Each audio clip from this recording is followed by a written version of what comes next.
hello again, everyone, with another wonderful interview with one of our writers from Queering the Bible, Queering Job. And this time we have a colleague and, partner in ministry, really, Angela, with us this time. And so, Angela, tell all the people out there about yourself. Great. Lee, thank you so much for having me. It's great to be here and writing with Unbound. I'm Reverend Angela Tyler-Williams. My pronouns are she and her. And I serve in validated ministry in National Capital Presbytery as the co executive director for Sacred, the Spiritual Alliance of Communities for Reproductive Dignity. And so we are a national multi faith organization that works with congregations from across religious traditions to talk more about abortion access and reproductive justice. In my personal life, I'm a queer Presbyterian pastor married to a queer Episcopal priest. And we really love living our love out loud as a queer clergy couple, and queering church and queering the Bible and queering everything faithy, spiritual, everywhere. Yeah, and it's wonderful to see y'all do that. So I'm so appreciative that you joined this series. And we've just been asking our authors because queering things, specifically as you were saying in the faith realm, might not be so familiar Hmm. for people, or they're just like don't even know you could do that, which you can if you want to. I always say, like, you can do Hmm. anything if you want to. Yes. But when we say queering the Bible, what does that mean for you? Yeah, queering the Bible is about reading it with a lens of queerness. So each of us reads the text and engages with our spirituality with our own lived experience, and we can bring in different lenses as we approach scripture.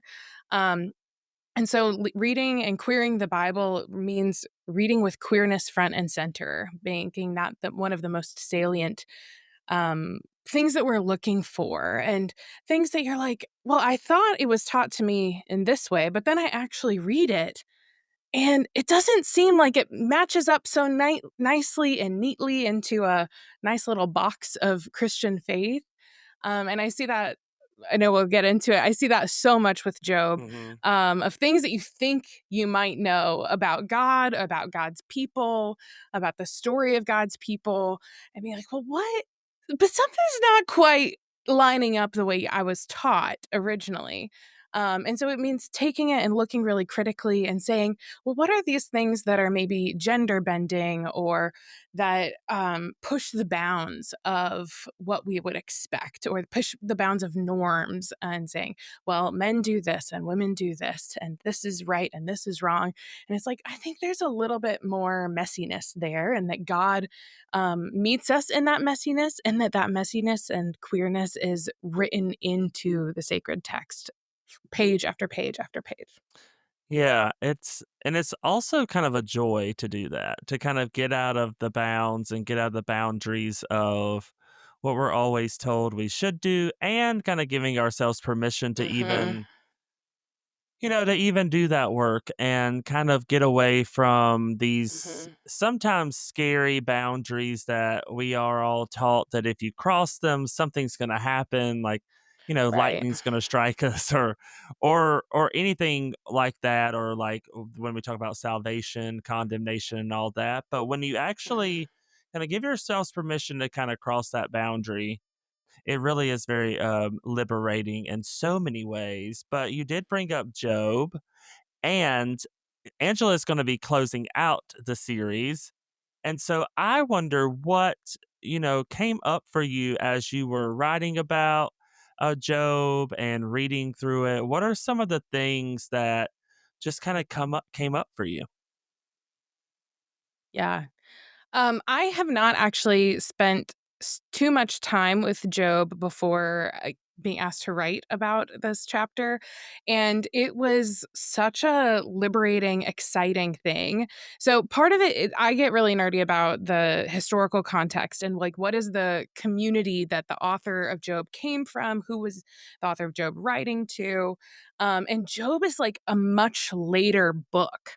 And so the language, the Hebrew that's written in is super complicated, or we just don't have a lot of other Hebrew texts from that era. So you can't really do the word study comparison to know exactly what things mean. And I really loved, did a lot of reading with of the Robert Alter Mm, translation. Of Job, and then hanging out with the Queer Bible Commentary. Ken Stone did that article, and seeing the vast poetic nature yeah, of that, of the whole book. And I really loved I love like that poetry and that literary study of it felt so indicative of how of the queering of the Bible, of like there's no way that this was ever intended to be taken literally. yeah, Like there is imagery, there is metaphor, the grandiose visions of creation and snark and sarcasm, like all of that is in there, and we hold that as sacred. yeah, And it helps to get a little out of the serious boxes, yeah, if you will. yeah, Um, and one of the stories, like one of the ways that Job is taught and prescribed to people is like, well, if bad things happen to you, you just gotta suck it up and like just take it. And this is just what God does, and this is how God operates. And looking at the fullness of it, I was like, that feels like a cheap reading. yeah, And it's not my chapter 38, is when God finally starts to respond to Job. And that response isn't what you expect. And I still find some good news in that, being able to zoom out. Job is really wallowing in his suffering, which his suffering is immense. yeah. It is terrible. It is awful. I do not wish that. I might wish that on my worst enemy in these times, but I do not wish it. I do not wish that on Yeah, anyone that I know. yeah, Um, but God just says, "Okay, that's cool, Job, but, like, let's zoom out. Let's look at a way bigger picture. Let's look at this throughout time and space, throughout history." And I think that is a word that we need today. There are crises happening. There is fascism on the rise. There is the forces of white Christian nationalism. There's, as we're speaking, there's, like, lots of ICE attacks, stealing people from the streets, taking them away from their family and from their children. We've got genocides across the world. There's so much violence, and it can feel really daunting. I mhm, find myself, I am regularly crying yeah, these days, just the grief of the world. And the answer is not what you would expect. God doesn't say, "Oh yes, I'm right there with you," which is a good word, and we can still preach that. But God says, like, let's zoom out a little bit. Let's look at the long arc of history, and what is it that you can learn from creation, and what is it that we can learn from our ancestors, mm, Black and Indigenous folks who have endured so much violence at the hands of our state, the United States, for generations, for centuries, for decades, for the entire existence of this country? What is it that we can learn? And what can we learn from our queer ancestors? yeah, About that resistance, about that joy, and how do you find and make spaces for joy and connection and pride in the midst of this vast oppression, in the midst of violence and illness and pandemics and negligence on the behalf on negligence by authorities that should be taking care of you. yeah, How do we still persevere through that? And that's where I see God saying, like, just zoom out. It's okay. Like, it's not okay. It's not going to be great, but sometimes it's not all about you. yeah, And I find when I get into deep into pits of shame and spiraling and insecurity and anxiety and depression and all of that, like it can be so overwhelming, and I can't even like think beyond 6 inches. yeah, And it is helpful to be like, zoom out. yeah, It's not all about you. There is something bigger out there. What can you do to be a part of that? yeah, Where will you find your community? Where are you going to look in nature? How can you connect with our creature siblings, to find a way to get through this? yeah, yeah. I have gotten, I have made it a habit now, like, I'll probably do it right after this just to, like, walk around in the garden out back, like, just, just to find Mhm. some way to connect with creation in, like, small ways, and, it doesn't have to be these Mhm. these, like, big extravagant things or, like, taking these big extravagant Mhm. gifts, but trips, but it does mean just being intentional. And again, I get the same way. I can kind of dig myself into a hole that, of despair, and, like, especially in the work that we Mhm. do, in that we are exposed to it on a regular, probably a more regular basis Mhm. than, people who are doing different things, and just our jobs are kind of coming, Mhm. we've coming in contact with it all the time. And so I do think it's very easy to slip into that. And Job is one of those Mhm. books that, for me, is just very relatable, and also in Mhm. some ways, relatable in a way that it is very, like, hyperbole, and, as you were saying, poetic, and um Mhm. obviously meant not to just be taken so literally, but it is just such a real thing, and it is such a time where, many of us may be holding back our some of our anger towards, whatever's happening in our world, and kind of, again, giving ourselves Mhm. permission to talk to God in ways that God can handle. It's not all about Mhm. praying, Mhm. or like praying in a way that is not necessarily in some ways honest with God in a way, and God can handle it. But I do appreciate that Mhm. orientation of us, kind of taking a step back and also taking a breath. I think one of the things, Mhm. Job is very quick in its impact. Everything happens very fast. Everything happens like hardcore Mhm. happens. It's like a movie almost, and kind of at the end of it, it's like a big, like, break, like a car going fast, and then all of a sudden it Mhm. halts. And sometimes I think, we need a breath a lot. So I Yes. think that's very helpful for that.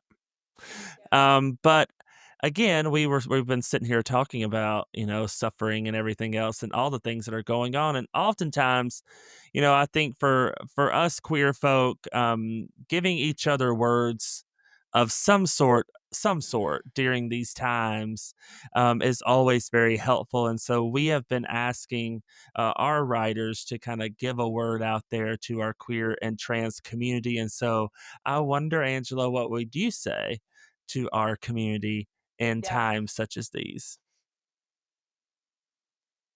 Yeah. As I was working on this article, I could really see queer and trans folks in the person of Job, Yeah. feeling that the attacks are coming wave after wave after wave, and you don't know when the end is in sight, and you don't know when you get your passport documents back, are they going to have your correct gender marker? Next time you are asked for your ID, what is going to happen? What kind of violence are you going to experience on the street or in your classroom? And that is all so real and can drive people to this immense despair. And we know that with a tax on gender affirming care and lifelines, particularly the trans lifeline, that's going to mean kids die. That's going to mean that trans and queer and non-binary kids and adults are going to die. And what I heard from Job, from God in Job 38, is don't die. Mm. Is we need you. We need you here. We need you to stay. That God loves you. God created you. God delights in you. God calls you good. God calls you beloved and whole and worthy of blessing. That God celebrates you. And that in Job chapter 3, so Job 38 is a response to Job 3. And Job 3 is this big, it's a death wish poem. Mm. I can imagine that being similar to someone starting to write out their note. And God's response is, you are so focused on this suffering right now.